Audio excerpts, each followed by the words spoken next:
Les gars, le grand moment est enfin arrivé. Ce samedi soir marque le retour de la Liga pour le FC Barcelone et franchement, je pense que nous l'attendions tous avec énormément d'impatience. Oui, bien sûr, la pré-saison a été intéressante. On a vu de très belles choses.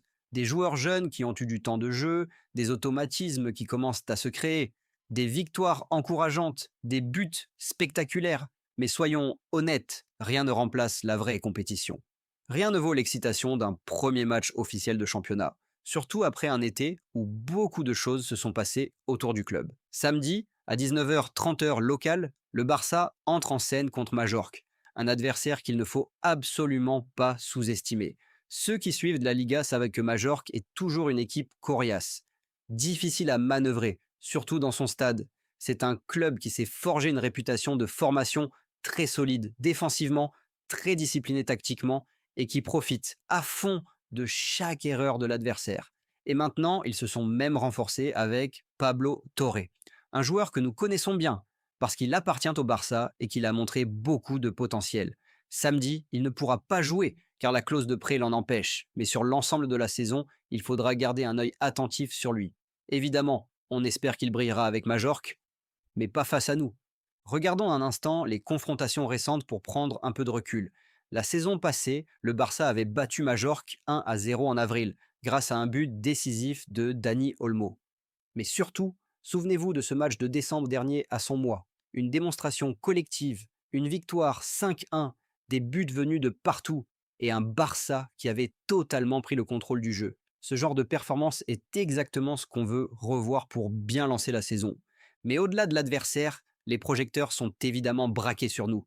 Une des grandes questions que tout le monde se pose, c'est que va donner Rafinha cette saison? La saison dernière, il a été tout simplement phénoménal. Ces chiffres parlent d'eux-mêmes. 34 buts, 22 passes décisives, toutes compétitions confondues, des statistiques incroyables qui, pour certains, étaient même dignes du ballon d'or. Et ce n'est pas seulement une question de stats. Rafinha a montré une mentalité exemplaire, une volonté de se battre pour chaque ballon et une régularité qui en a surpris plus d'un. Flick lui fait totalement confiance. Il en a parlé en conférence de presse. Il compte sur lui comme l'un des leaders de l'équipe. Alors, est-ce que Rafinha peut répéter une telle saison? C'est une question cruciale. S'il y parvient, le Barça aura dans ses rangs l'un des joueurs offensifs les plus décisifs du monde. Mais parlons maintenant de ce que tout le monde veut vraiment savoir, le 11 de départ. Dans les buts, Johan Garcia devrait être titulaire. Son calme, sa sérénité et sa capacité à relancer proprement le ballon correspondent parfaitement au style de Flick, qui demande à ses gardiens de participer activement à la construction du jeu. On l'a déjà vu briller en pré-saison avec des arrêts décisifs et une vraie assurance. C'est peut-être une nouvelle ère qui commence pour lui. En défense, il y a plusieurs certitudes, mais aussi quelques interrogations. Sur le côté droit, Jules Koundé devrait débuter. Malgré quelques pépins physiques en préparation, il reste une valeur sûre. Et derrière lui, Eric Garcia représente une option polyvalente, capable de jouer central ou latéral. Dans l'axe, la pépite Cubarsi impressionne toujours plus. À seulement 18 ans, il dégage une maturité incroyable. Il lit le jeu comme un vétéran. Il est calme sous pression et il est déjà perçu comme un futur leader de la défense. À ses côtés, Araujo est un pilier. Sa puissance, sa vitesse et son leadership en font l'un des meilleurs défenseurs du monde.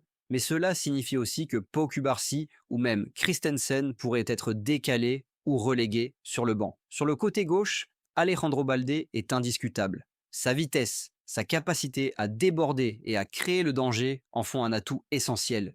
Sa présence va être capitale pour apporter de la largeur au jeu du Barça. Au milieu de terrain, c'est là que ça devient vraiment intéressant.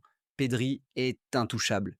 Il a retrouvé son meilleur niveau et, à chaque match, il démontre qu'il est l'âme créative de cette équipe. Sa vision du jeu, sa capacité à casser les lignes avec ses passes et même sa nouvelle efficacité devant le but font de lui un joueur absolument indispensable. Mais qui l'accompagnera? Frenkie de Jong est l'option logique dans le rôle de milieu défensif, mais Marc Casado a impressionné et pourrait aussi avoir du temps de jeu. Gavi, de son côté, est enfin de retour après sa longue blessure. Sa combativité, son énergie et son intensité manquaient cruellement à l'équipe. Et puis il y a Fermin Lopez. Lui, c'est la révélation de la pré-saison. des buts, des passes, une énorme activité. Il a gagné sa place dans le 11. Honnêtement, il serait difficile de l'écarter après ce qu'il a montré ces dernières semaines. Et puis arrive l'attaque. Lamine Yamal, que dire de plus sur ce gamin?